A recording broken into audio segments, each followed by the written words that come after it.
Bienvenue à tous dans la série Femmes de Lumière, la série qui met en lumière les femmes qui accompagnent d'autres femmes. Aujourd'hui, j'ai le grand plaisir d'accueillir Nathalie qui a accepté mon invitation. Nathalie, pour moi, tu représentes vraiment la douceur, la bienveillance. Et j'aurais voulu, pour commencer, que tu puisses te présenter pour nous en dire un peu plus sur toi. Merci, merci Anne-Claire. Je suis très touchée de ton invitation. J'aime beaucoup l'idée de faire une interview, même si ça ne me met pas nécessairement dans le confort de parler de moi comme ça, mais voilà, j'aime bien l'échange. Alors, qui je suis? Donc, je m'appelle Nathalie, j'ai 49 ans et j'ai deux enfants et un compagnon de vie qui est avec moi depuis de longues années, plus de 20 ans, je vais dire. Je suis une femme en chemin. En fait, j'aime bien dire que je suis sur mon chemin, sur un chemin de femme, sachant que finalement, cette femme, en fait, je l'ai découverte peut-être entre guillemets tardivement. Disons que quand j'ai eu 25 ou 30 ans, où j'ai commencé vraiment à me questionner sur ce que ça voulait dire être femme, parce que jusque-là, ça ne faisait pas partie de mes préoccupations de savoir ce que ça voulait dire être vraiment dans mon féminin. Donc voilà un peu qui je suis. J'habite dans le sud de la France, au soleil. Super. Alors, tu accompagnes aujourd'hui les femmes justement sur leur chemin de femme et à travers le couple qu'elles peuvent former avec un compagnon, une compagne, ce qui du coup leur permet également de travailler sur le couple finalement qu'elles forment également avec elles-mêmes. Quelle est ta démarche? Comment tu accompagnes ces femmes? Qu'est-ce que tu mets comme sens à travers finalement ce chemin qui est aussi le tien aujourd'hui et qui est le nôtre, j'allais dire, pour beaucoup d'entre nous? C'est effectivement mon parcours de femme, en fait, qui m'a amenée, à proposer à un moment donné, d'accompagner les femmes, faisant porter l'attention sur la question du couple, en fait. C'est vrai que, voilà, j'ai un parcours de femme, où je me suis, cherchée longtemps, en fait, pour savoir qui j'étais et je me suis rendu compte, en fait, avec les années passées auprès de mon compagnon que, le couple que je formais n'était pas dans ma vie par hasard et que il était aussi j'allais dire un moyen, un outil, un chemin, grâce à lui, grâce à nous, pour pouvoir aller justement rencontrer la femme que je suis aussi. Donc ces femmes-là, je les accompagne effectivement en fait, ça s'adresse, je ne sais pas si ta question c'était autour de à qui s'adresse aussi cet accompagnement, mais il s'adresse à des femmes qui vivent, en fait, qui ont la sensation de vivre des schémas limitants au sein de leur couple, qu'elles soient en couple ou pas en couple, en fait. Parce que dans mes clientes, il n'y a pas nécessairement des femmes qui sont en couple, mais par contre des femmes qui se questionnent effectivement sur des couples qui ont existé ou qui, voilà, et sur lesquels elles ont bien senti qu'il y avait des choses qui n'allaient pas. Et en fait, je me suis rendu compte que questionner le couple que je forme, effectivement à l'extérieur, c'est évidemment questionner le couple que je fais avec moi-même. Puis bon, c'est vrai que dans la vie d'une femme ou même d'un homme, former un couple, c'est une belle aventure, si tant est qu'on arrive à en faire une belle aventure, justement. J'aime bien ta façon de présenter ça parce qu'on dit souvent que l'autre est le miroir finalement de nous-mêmes, de ce qu'on projette, de tous les endroits finalement où on n'a pas envie d'aller voir. L'autre a d'immenses facultés quand c'est comme ça à mettre justement le doigt où ça fait mal, là où on a besoin de se guérir, de s'apporter déjà à soi-même de la douceur pour pouvoir investir justement le couple à deux. J'ai beaucoup aimé l'image de la belle aventure. Moi, j'aurais dit un grand challenge parce que c'est pas évident des fois. Et justement, c'est important d'être déjà bien avec soi-même avant d'arriver à être bien à deux et à construire quelque chose. Et je trouve ça intéressant comme démarche que du coup, tu puisses aussi t'adresser aux femmes, aux hommes qui sont célibataires pour quand il y a eu une notion d'échec justement à un moment donné, quand on n'arrive pas à trouver, j'allais dire entre guillemets, la bonne personne, on se questionne sur justement ses propres croyances, ses propres schémas, voir là où il y a une évolution à faire. Qu'est-ce que toi, ça t'a appris justement de questionner toutes ces années à travers ta propre expérience de femme et puis à travers les retours que tu as pu avoir au niveau de tes clientes et l'importance de d'abord se poser des questions sur soi avant de s'en poser sur l'autre. On a tous ça quelque part de vouloir d'abord changer l'autre quand il y a quelque chose qui va pas, alors qu'en fait la question peut-être de base, elle est déjà vers soi. Oui, c'est exactement ça. En fait, moi, je dirais dans les premières années de mon couple, peut-être les 10 premières années, ou alors on va marcher, je fonctionnerai peut-être même par tranche de 7 à 8 ans, parce que ça fait, je crois, plus de 25 ans en fait que nous sommes ensemble. J'ai conscientisé en fait que dans un premier temps, effectivement, j'étais beaucoup en attente. En fait, je ne savais pas que le changement devait venir de moi-même, et en fait, j'avais mis dans ce couple, dans cet homme, beaucoup d'attentes en fait, en me disant, même sans me le dire d'ailleurs en fait, mais en pensant inconsciemment qu'il allait répondre à résoudre un certain nombre de problèmes que je pouvais avoir, dont je n'étais peut-être même pas consciente moi-même. Mais en tout cas, ce qui est clair, c'est qu'il y avait un certain nombre d'attentes qui étaient très très présentes, évidemment, sur lesquelles il ne pouvait pas apporter, il pouvait pas cocher toutes les cases, le pauvre, c'était pas possible. Et heureusement d'ailleurs. Et donc évidemment, ça m'a pris du temps pour comprendre que voilà, il était en fait nécessaire que j'aille d'abord regarder en moi là où étaient mes attentes que je ne pouvais pas attendre de lui. En fait, j'ai eu toute cette première partie, une longue partie de vie où j'ai évidemment fait un long chemin thérapeutique. Et le chemin thérapeutique, je l'ai fait effectivement pour moi. Je me suis bien rendu compte. En fait, je me suis rendu compte que dans mon couple, il fallait que je change pour moi, que j'avais quelque chose à changer. Ce que je n'ai pas vu derrière vraiment ça, c'est que oui, effectivement, j'avais un changement à apporter pour moi, mais que le changement que je faisais, il était en fait, et ça c'était la suite de l'histoire, c'est que ce changement, cette évolution, cette prise de conscience globale sur la femme que je suis, elle avait vraiment une mission pour le couple aussi et pour le compagnon de vie qui est dans la mienne en fait. C'est-à-dire que j'avais des attentes, et puis aussi j'avais des attentes par rapport à quelque chose qui pourrait m'apporter en tant que femme, mais aussi j'avais des attentes dans son chemin d'évolution aussi. Et ça aussi, j'ai bien compris que je n'avais pas à avoir ces attentes-là aussi vis-à-vis de lui. Et puis j'ai compris aussi qu'il y a un certain Eckhart Tolle qui parle du chemin de développement spirituel en fait dans le couple, et que en fait le couple n'est pas nécessairement un chemin pour être, alors ça c'est pas évident, mais c'est pas nécessairement un chemin pour chercher à tout prix à être heureux, mais c'est un chemin dans lequel nous allons pouvoir alors évidemment c'est bien si les deux sont d'accord pour faire ce chemin-là ensemble, et chacun à sa façon je dirais, mais que c'est finalement à travers le couple je fais un chemin spirituel pour moi aussi, en ayant mon compagnon auprès de moi pour me servir de miroir, effectivement, comme tu dis, aussi pour faire évoluer la notion d'amour, que être amoureuse, être maman avec un compagnon, c'est une autre forme d'amour. Être maman avec femme active avec un homme qui a aussi son activité professionnelle après 15 ans, 20 ans de vie commune, c'est encore une autre forme d'amour. Et je crois que ça aussi, ça a été un grand changement aussi pour moi de voir comment j'allais évoluer dans l'amour que j'ai pour mon compagnon, le faire évoluer, comment nous allions tisser ensemble cet amour-là. Et en tissant cet amour-là différemment avec lui ou autrement, ou en le faisant évoluer, évidemment, je fais évoluer aussi l'amour que j'ai pour moi. Et sans doute que c'est d'abord en faisant évoluer l'amour que j'ai pour moi que je fais évoluer aussi l'amour que j'ai pour mon compagnon. Parfois, ça marche, mais ça peut aussi ne pas marcher. Il peut y avoir évidemment une fin qui s'installe, et c'est tout à fait possible. Dans notre couple, voilà, ça a été questionné il y a 2-3 ans, effectivement, maintenant. Et mon challenge pour moi, ça a été de dire si cet homme est dans ma vie, c'est pas pour rien, et que j'avais à explorer encore plus loin quel était ce lien que je pouvais encore faire avancer, progresser, évoluer, modifier. Là où je le remercie, c'est que effectivement, il est OK pour entendre ça. Donc, il fait lui aussi son chemin. Il entend mes interrogations, il entend mes doutes, sans doute que lui aussi a les siens. Nous nous observons et nous continuons à faire évoluer notre lien d'amour que nous avons entre nous. Et je dirais que l'amour que je porte pour mon compagnon aujourd'hui n'est pas le même et est sans doute plus fort que celui que j'avais au début. En étant dans cette dimension-là, évidemment, je vois en quoi ça me demande à moi, en tant que femme, d'être vraiment au clair avec ce que c'est que aimer avec condition, aimer sans condition, aimer l'autre malgré, Il y a une chanson de Céline Dion, je connais pas trop, mais elle a une chanson qui s'appelle Malgré.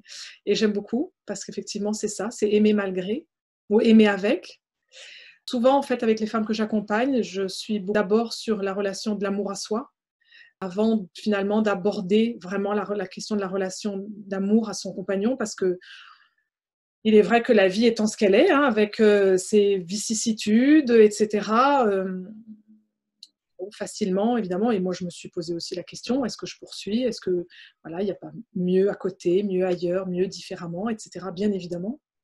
C'est vrai que ça nécessite, dans un premier temps, de faire un gros travail de retour à soi pour remettre de la bienveillance. Et il est vrai que, je dirais, les femmes qui sont autour de moi en ce moment et que j'accompagne sont des femmes qui ont vraiment besoin de remettre de la douceur dans leur vie pour elles-mêmes.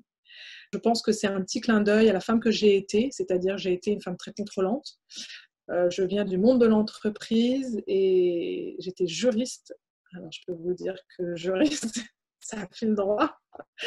Mais j'étais dans les ressources humaines à un moment donné, et là j'ai dit ah oui, mais là il y a un problème entre ressources humaines, juridiques, l'amour de l'autre, tout ça. Voilà, il y avait... Donc du coup, évidemment, il y a une dizaine d'années, ça ne convenait plus du tout à ce que j'avais envie de faire de ma vie, en tout cas professionnelle. Mais tout ça pour dire qu'effectivement, j'étais une femme plutôt dans le contrôle, plutôt gestionnaire, plutôt organisée. Et en fait, et je sentais bien qu'au fond de moi, ça venait couper beaucoup, beaucoup de choses dans mon féminin. Donc j'étais une femme très yang. Et les années passant, je suis devenue beaucoup, beaucoup, beaucoup plus yin. Et j'aime beaucoup, évidemment, cette nouvelle énergie dans laquelle je suis aujourd'hui, qui effectivement te fait dire de moi que tu aimes bien ma douceur. Et je peux te dire que si on s'était rencontrés il y a quelques années, ce n'était pas tout à fait ce qui me caractérisait. Donc aujourd'hui, oui, je suis heureuse d'avoir cette patte-là, cette petite chose en plus qui est liée à la douceur. Et ce que j'ai compris en étant, donc c'est du lâcher-prise, etc., beaucoup de mots qu'on connaît, qui sont très galvaudés aujourd'hui, mais qui ne sont pas si faciles que ça à mettre en œuvre. Et en tout cas, quand ils sont mis à l'œuvre et quand ils sont vraiment vécus intérieurement et dans la vie du couple, et dans la vie de famille, et dans le travail, ils permettent d'avoir, moi en tout cas, ils m'ont permis de rééquilibrer ce yin et ce yang, en fait, un yang qui était un peu trop fort, si je peux me permettre de parler comme ça. Et du coup, de passer plus facilement de l'un à l'autre, d'avoir des moments où vraiment je peux dire, ok, là je lâche. Quand je lâche, ça veut dire je laisse faire mon compagnon avec une façon de faire qui, moi, à l'absolu, ne me conviendrait pas, mais pour autant, je me questionne en disant, bon, là, je sens que pour lui, c'est important qu'il agisse de cette façon-là, même si moi, ça ne me convient pas. Mais par contre, je sens le bienfait que ça peut lui faire et je sens que pour moi, c'est OK de rester dans cette forme de retrait pour lui permettre à lui de s'exprimer. Parce que c'est ça aussi, je dirais, là, voilà, je déroule un petit peu mon fil, mais c'est vrai que c'est dans mon idéal, je dirais, dans ce que moi, je souhaite apporter au sein de mon couple ou auprès des femmes, c'est que nous avons... que nous le voulions ou non, mais on peut ne pas le vouloir, évidemment. En tout cas, moi, j'ai accepté la mission, si je puis dire. Mais d'avoir dans le temps cette idée d'être initiatrice pour les hommes, parce qu'on aura bien vu que les hommes ne font pas, voilà, et c'est peut-être pas ce que la vie leur demande, d'avoir le même cheminement que nous, de remise en question, de questionnement, voilà, enfin, de recherche, de conscientisation sur qui nous sommes, etc. Pour la plupart, peut-être que c'est pas leur façon de vivre le monde d'aujourd'hui. Mais par contre, je crois qu'ils sont tout à fait de l'entendre en tout cas. Sauf que c'est à nous, du coup, de pouvoir amener ça dans le couple, ou en tout cas dans la relation à l'autre, pas nécessairement le couple, mais dans la relation, dans le lien. Et en étant dans ce lâcher-prise, dans plus de yin, donc dans plus d'accueil, alors j'ai bien vu, moi, quand même, que j'ai permis à mon compagnon d'avoir une meilleure expression de qui il est, tout en me rendant compte que ça ne me mettait pas en danger et que moi, je pouvais au contraire aller encore plus vers ma propre liberté en le laissant lui libre d'être ce qu'il est aussi. Donc voilà, c'est vraiment pour moi un fil rouge, voilà, un fil doré même que je dirais, qui est, même quand les fois où moi je merdouille un peu, hein, et je dis oh là là pour le coup tu es un peu contrôlante et tu viens de le faire, un truc, c'est ok, lâche Nat, parce que en fait c'est pas au bon endroit quand tu es dans cette posture là. Mais c'est vrai que du coup ça nécessite d'avoir un peu réparé certaines blessures aussi. Donc dans l'accompagnement, évidemment, on n'échappe pas à aller voir les blessures des femmes qui sont dans un mode entre guillemets de survie, en pensant que en fait c'est un mode normal. En réalité, c'est pas, voilà, peut-être qu'on peut proposer autre chose, quoi. Je suis très Voilà. touchée par tout ce que tu as partagé. Je ne voulais pas te couper, mais du coup, j'aurais voulu réagir à plein de choses sur le fait déjà d'avoir un gant de velours, que ça passe beaucoup mieux que la cravache quand on veut faire effectivement entendre les choses dans un couple, le fait de vouloir contrôler les choses et puis s'interroger aussi sur le fait que qu'est-ce que l'amour, qu'est-ce que la gratitude, de quelle façon on se complète, de quelle façon on laisse l'espace à l'autre aussi d'exister. Combien de fois peut-être on a envie d'avoir raison plutôt que de vouloir être dans cet accueil justement. Combien de fois on a été rigide et avant tout les personnes qui sont comme ça en général le sont déjà avant tout envers elles-mêmes avec cette exigence des fois qui est trop haute. Effectivement que si on est dans des attentes qui souvent sont même irréalisables, on met l'autre dans une position où de toute façon il n'a aucune chance. Et du coup c'est complètement toxique effectivement pour la relation. On les a tous eu, ces tentations d'aller voir si l'herbe n'est pas plus verte ailleurs.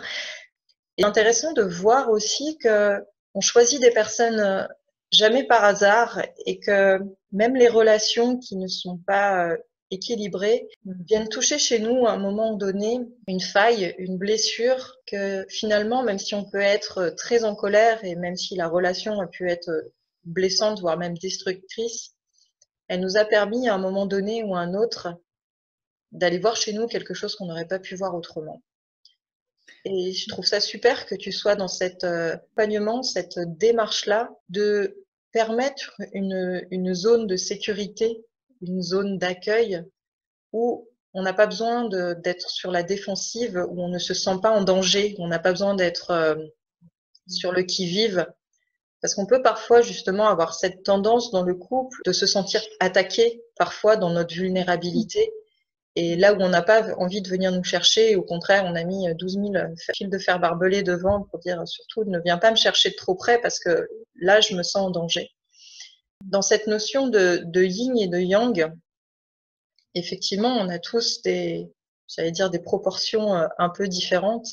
Je pense que l'équilibre n'est un idéal auquel il est peut-être difficile d'accéder, mais en tout cas, c'est chouette d'être dans cet accueil de la fluctuation et que ça soit chez nous ou chez l'autre, de voir dans l'état où je suis et dans ce que je recherche, dans ce dont j'ai besoin là maintenant, sur quoi j'ai besoin de lâcher, qu'est-ce que j'ai besoin de réguler pour effectivement pouvoir accueillir les choses dans cette mouvance. On parlait de vague et du fait de surfer sur la vague avant cette interview et c'est vraiment ça, c'est de quelle manière finalement j'arrive à surfer et de quelle manière je laisse aussi l'autre surfer parce qu'effectivement ce qui peut correspondre à l'un ne correspond pas à l'autre, mais d'être dans cet accueil, de quand même le laisser exister comme il est.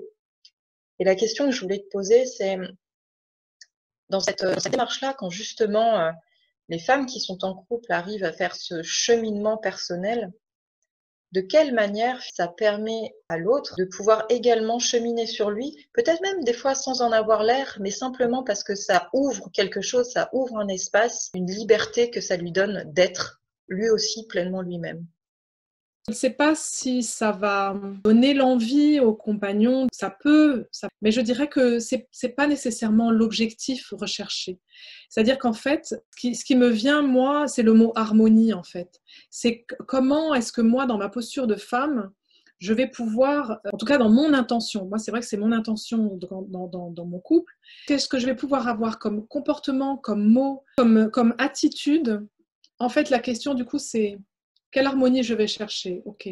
Mais quand je cherche une harmonie, c'est qu'il y a une disharmonie quelque part à un moment donné peut-être. Et cette disharmonie, qu'est-ce qu'elle vient me dire de moi, de là où j'en suis? Et du coup, ça me permet de ne pas être dans l'attente de l'autre, que l'autre fasse un chemin. C'est-à-dire que, en fait, c'est moi qui suis, je suis initiatrice, je suis proposition, mais par mon comportement. Je ne suis pas proposition pour dire, bah, tu sais, ce serait bien que tu fasses ci, ce serait bien que tu fasses ça. C'est comment moi, je vais pouvoir, en étant dans mon bien-être intérieur, et c'est là qu'effectivement, dans l'accompagnement que je propose aux femmes, il y a une grosse partie qui est orientée vers elle-même, vers soi-même. Parce que l'autre, en fait, va venir par moments, évidemment, titiller, Mais il va titiller, comme tu le disais très bien, sur des endroits de blessures, on va dire d'une manière générale. Sauf que ces blessures, si elles sont activées, c'est pas pour rien, quoi. Évidemment. Notre compagnon ou la personne qui est dans notre vie, elle est là pour nous proposer quelque chose. C'est un chemin de développement personnel, en fait, et de développement spirituel, parce que effectivement, pour moi, l'idée du couple, c'est justement d'aller, comme je disais, aller plus loin que le simple amour terrestre, en fait. Donc, en fin de compte, c'est comment moi, en étant dans mon état d'être au plus proche de l'accueil de qui je suis, de la compréhension que j'ai de quand il vient me chercher à des endroits, ok, je sais que c'est ça que ça vient toucher parce qu'il y a une histoire familiale derrière et que lui-même aussi vient avec son histoire. Et ça, parfois, on l'oublie. C'est aussi tenir compte de cette histoire-là et de comprendre comment lui et comment souvent il y a un miroir, un effet miroir qui est assez intéressant dans les histoires communes, dans les histoires de chacun. Et qu'effectivement, lui, en étant par contre, je dirais, plus tranquille, qu'est-ce que lui va faire comme chemin? J'ai une cliente actuellement, une femme que j'accompagne, qui fait un joli chemin et qui est en couple, mais pas vraiment, etc. Et en fait, elle comprend qu'elle doit prendre soin d'elle-même. Et son compagnon est très souvent sur son dos, sur elle, et beaucoup dans la critique. Et à un moment donné, évidemment, c'est de dire, mais qu'est-ce que je choisis? J'aime cet homme et en même temps, je ne peux plus être dans cette critique-là. Alors, ils n'habitent pas ensemble. Donc, en fait, elle fait le choix de, par moment, je ne vais pas répondre à ces sollicitudes parce que je vais m'accueillir moi, je fais le choix, je me choisis. Donc, je mets en place un cocon intérieur dans lequel je me mets dans ma sécurité, dans la bienveillance pour moi. Et il se trouve que dans l'instant, cet homme qui est dans ma vie, il vient appuyer sur des zones de souffrance. Et quand elle a dit, écoute, voilà, moi j'ai besoin de ce temps pour moi, et ça ne remet rien en question entre nous deux, mais je prends ce temps pour moi, mais alors il s'est senti complètement perdu, en fait. Et c'est là qu'elle a compris, en fait, que en fait, cet homme, il est juste un homme follement amoureux, sauf qu'il ne sait pas lui dire autrement. Et après, c'est comment je ne rentre pas dans le côté maternel, et donc je vais le laisser lui vivre ça, parce que c'est son chemin à lui de vivre ça aussi. Donc, voilà, et comment j'arrive? Ok, ben oui, mais alors je voudrais bien, mais quand même, j'étais tellement touchée par ce qu'il m'a dit, j'ai eu envie d'eux. Je lui dis, ok, tu as le choix, bien sûr. Il n'y a pas de mauvaise ou de bonne décision, tout est juste. C'est juste de venir écouter, ok, quand je vais prendre le téléphone, qui est-ce qui va prendre le téléphone? Est-ce que c'est la femme? Est-ce que c'est en fait l'énergie de la mère? Est-ce que c'est celle qui a envie de le sauver? Est-ce que c'est celle qui a peur? Est-ce que finalement elle reste dans ses peurs parce qu'elle a peur de le perdre? C'est ok, mais tout ça est questionné. Et petit à petit, on comprend comment on chemine auprès de cet homme, auprès de cette femme, et qu'est-ce qui nous invite à venir dénouer petit à petit. Et du coup, lui-même se dit, ah mais alors attends, là en fait, elle est en train de... Elle m'appelle moins, ah d'accord, mon Dieu, je suis pas bien. Alors après, voilà, je réfléchis, je vais voir quelqu'un, je cogite, je fais ci, je fais ça. En fait, la proposition, c'est qu'en fait, nous sommes tous les deux sur notre chemin. Alors, nous sommes en couple, certes, mais nous sommes tous les deux sur notre propre chemin. Et ça, c'est important. Donc, du coup, c'est aussi d'aller de plus en plus dans une relation d'adulte à adulte, en fait, dans le fameux triangle dramatique où, effectivement, on sort, on voit la victime, bourreau, sauveur, etc. Et comment, à un moment donné, je vais peu à peu dans ma posture adulte. Je me prends en main, je suis responsable de moi. Donc voilà, du coup, c'est comme nous, c'est ce que je propose aux femmes, soyez le changement que vous voulez voir dans votre couple, en fait. Et le changement que tu fais pour toi, d'une manière ou d'une autre, il se fait chez l'autre. Dans un sens ou dans un autre, mais en tout cas, ça ne reste pas à l'état. Parce que le but, c'est qu'il y ait quelque chose qui change, qui bouge. Qu'est-ce qui va bouger? Dans quel sens ça va aller? Ça, c'est l'histoire. Ça, c'est l'histoire qui s'écrit après, effectivement. Ouais. Comment tu permets justement à ces femmes de se retrouver dans leur intimité, dans leur rapport au corps, et puis du coup dans leur sexualité, des fois qui forcément est impactée par tout ce qui peut se jouer justement dans leur couple et puis vis-à-vis d'elles-mêmes? Il y a à la fois un travail énergétique et un travail évidemment par la parole de réparation, de prise de conscience des blessures qui sont enfouies et qui se cachent derrière des comportements dont on pense qu'ils sont normaux, qui prennent la forme de croyances aussi, dont on pense qu'elles sont normales, ou en fait on ne sait pas qu'en fait il y a une autre façon. Donc en fait je leur apporte un autre miroir. C'est l'expérience que j'ai comprise et que je vois dans le couple ce qui se joue en fait. Et donc c'est en questionnant ou en leur proposant de regarder aussi du côté de leur compagnon ou de leur enfant, parce que c'est pareil, ça se joue aussi avec les enfants, avec les parents, beaucoup avec les parents. La mère, le père sont jamais très loin dans l'accompagnement. Donc voilà, donc c'est toute une histoire de facettes en fait. Je leur propose de de créer un kaléidoscope. Et aussi, très important pour moi, c'est le miroir. Comment à chaque fois voir quel miroir ça vient faire dans leur histoire.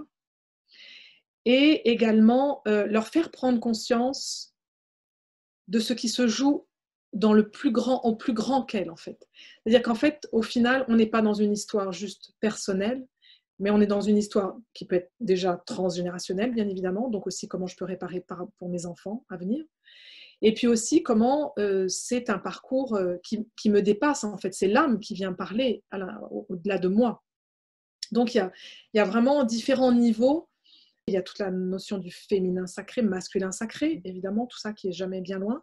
Et puis évidemment, autour de la sexualité aussi, effectivement, aussi comment voilà, qu'est-ce qui vient se jouer dans la sexualité qui est plus ou moins épanouie, quelles sont les blessures qui sont présentes, comment on les accueille. Donc, il y a des méditations guidées, il y a des rituels de passage aussi qu'on peut être amené à faire. Si la personne n'est pas loin, j'utilise parfois le massage ou vraiment aussi le temps ensemble. Il y a des cercles aussi, des cercles de femmes, parce que aussi ça c'est très important de pouvoir le vivre. Il y a des regroupements entre femmes dans le cadre d'un coaching de groupe très régulier qui se fait dans le cadre de l'accompagnement. Donc voilà, plusieurs façons, et je dirais aussi beaucoup de mon intuition et de mon instinct. Donc j'ai une ligne directrice, il y a une proposition qui est faite, et puis après ce qui vient se présenter. Donc du coup, Nathalie, par rapport à tout ce que tu viens de nous partager, est-ce que tes accompagnements peuvent être faisables qu'en présentiel? Ou est-ce que si une personne a envie vraiment d'être accompagnée par toi, connecte à ton énergie, il peut se faire des choses à distance ou peut-être lors de rencontres ponctuelles? Comment ça peut fonctionner? Oui, non, effectivement, l'accompagnement se fait vraiment à distance. La majorité des personnes que j'accompagne aujourd'hui, elles sont un peu partout en France. Les soins énergétiques, je les fais évidemment à distance. Et puis également, tout le travail se fait à Zoom. Mais ça peut être aussi des temps où, en fait, on utilise le Facebook. C'est vrai que pour ça, Facebook, c'est intéressant pour pouvoir créer un groupe entre femmes que j'accompagne, qui ne se connaissent pas, mais qui apprennent justement à se connaître au fil des semaines et des mois. Et donc, c'est vraiment, ça crée une belle synergie entre elles. Et comme elles viennent toutes avec le même objectif, la même envie, la même motivation, il y a vraiment une belle synergie entre elles. Il y a des temps individuels et des temps collectifs, en fait. Et puis, j'ai une présence, comme je suis assez instinctive, c'est vrai que ça peut tout à fait arriver que j'envoie un message ou que nous soyons dans un échange, un moment inopiné dans la semaine parce que pour elle, c'est important ou que moi, je sens une énergie chez elle un peu particulière. Et du coup, on va échanger via WhatsApp ou je ne sais pas quel autre moyen technologique aujourd'hui qui nous aide bien, voir justement l'aider sur un point particulier. Souvent, on est challengé aussi sur des moments où on se dit, bon là, c'est le passage que je dois faire, j'ai besoin d'être soutenue. Donc, évidemment, je suis très présente à ce moment-là. Et elle m'envoie des messages. Donc, il y a aussi, c'est pour moi un cheminement, enfin, c'est vraiment un cheminement, c'est vraiment un temps ensemble où je suis présente, que ce soit de différentes manières, mais évidemment aussi énergétiquement pour elle, quoi. Elles ne sont pas toutes seules. Parce que c'est un temps de transformation, évidemment, où je les challenge pas mal, parce qu'il y a une envie de changement, mais du coup, je les pousse un petit peu. Donc, voilà. Après, en écoutant, évidemment, là où elles en sont, et en étant complètement à leur écoute, bien sûr. Mais c'est vrai que du coup, on se dépasse un petit peu. On connaît ça. Donc, voilà. C'est important effectivement d'avoir cette bienveillance, cette disponibilité pour ne pas se sentir seul, comme tu dis, dans des moments où ça vient nous chercher au plus profond de nous-mêmes. Donc ça peut faire peur, ça peut être inconfortable. Oui, je dirais en fait pour aller dans ce sens-là, c'est qu'effectivement les femmes qui viennent me voir en fait sont des femmes qui ont eu en prise de conscience de leur fonctionnement de femme, qui voient qu'il y a des schémas en fait qu'elles répètent et qu'elles n'arrivent pas, qu'elles voudraient bien voir modifiés, notamment dans la relation de couple, parce qu'on se rend compte que effectivement on peut avoir eu un ou plusieurs compagnons dans une vie, mais on voit bien le fil conducteur évidemment ou le point commun entre ces hommes qui ont traversé notre vie. Donc j'ai envie comme couple pour demain, ou quel couple j'ai aujourd'hui et que j'ai envie de voir évoluer aussi. J'ai croisé une femme il n'y a pas très longtemps qui m'a dit oui, je vois bien qu'on s'aime, mais c'est comme si on était un peu quand même à côté l'un de l'autre. Et comment on retrouve le lien, quoi. Donc il y a ça aussi. Du coup, ce qui m'est proposé, moi, en tant que femme, j'allais dire de faire évoluer, pas de changer, voilà, de faire évoluer. Qu'est-ce que j'ai envie de faire dans ma vie de femme pour pour ce couple-là, pour le couple, parce que c'est encore une fois, c'est un chemin, donc je peux tout à fait décider que voilà, le couple est à sa fin et c'est pas ça, c'est pas du tout un problème, mais c'est juste de dire ok, qu'est-ce que je fais de cette entité qui est là, qu'est-ce que je peux faire avec, comment est-ce que je peux la faire évoluer et comment moi du coup j'évolue à travers ce couple-là aussi. Alors justement, qu'est-ce que tu aurais envie de dire aux femmes qui aujourd'hui peuvent se questionner sur leur propre identité déjà et sur le couple qu'elles peuvent former ou qu'elles ont envie de former? Qu'est-ce que tu aurais envie de leur partager pour leur permettre de faire la lumière sur quelque chose qui peut être conflictuel, en tout cas actuellement? Ce que je constate dans mon histoire, c'est que le couple que je forme aujourd'hui, en fait, c'est mon histoire. Le couple, mais il y a en fait quelle femme je continue de chercher en moi, quelle femme je continue de faire, j'allais dire évoluer, mais c'est pas nécessairement le mot, mais quelle femme je continue de découvrir, quelle femme je continue de guérir et de réparer. Et que, effectivement, quand le couple ne fonctionne pas ou n'a pas fonctionné, bon, peu importe les schémas, moi, ce que j'ai envie de dire, c'est aller à la rencontre de vous-même à travers ce couple, quel qu'il soit. Aller à la rencontre de vous-même pour vous réparer, pour réparer la notion du couple aussi, parce que vous noterez que je parle beaucoup du couple, c'est-à-dire que je ne parle pas tellement du compagnon. Et c'est vrai que ce sont deux choses aussi différentes. Est-ce que c'est l'homme que je veux transformer? Est-ce que c'est lui qui me... Ou est-ce que c'est... Qu'est-ce que moi j'ai à regarder de moi face à cet homme et aussi face au couple que je forme? Parce que je suis partie prenante dans cette entité-là. Donc il y a beaucoup de choses qui se jouent là. Et en fait, pour moi, voilà, la question n'est pas de savoir si c'est de la faute à qui ou à quoi. C'est vraiment, voilà, quelle est la recherche que je fais pour moi, mon cheminement de femme, comment je suis de plus en plus dans ma liberté aussi d'être femme, quand je vais questionner, c'est quoi ce couple que j'ai eu, que je veux plus, que peu importe quoi. Dans ma relation au couple, quelle femme j'ai envie d'exprimer. En tout cas, moi, sur ces dernières années-là, oui, ça a été vraiment, et c'est ce que je propose aux femmes aujourd'hui, de me redécouvrir à travers le couple, celui d'hier, celui d'aujourd'hui, celui de demain. Ouais, un chemin déjà d'abord pour soi, avant tout pour soi. Et c'est d'abord un chemin pour soi, en fait, effectivement. Oui, c'est un chemin pour soi. Un chemin pour soi, un chemin...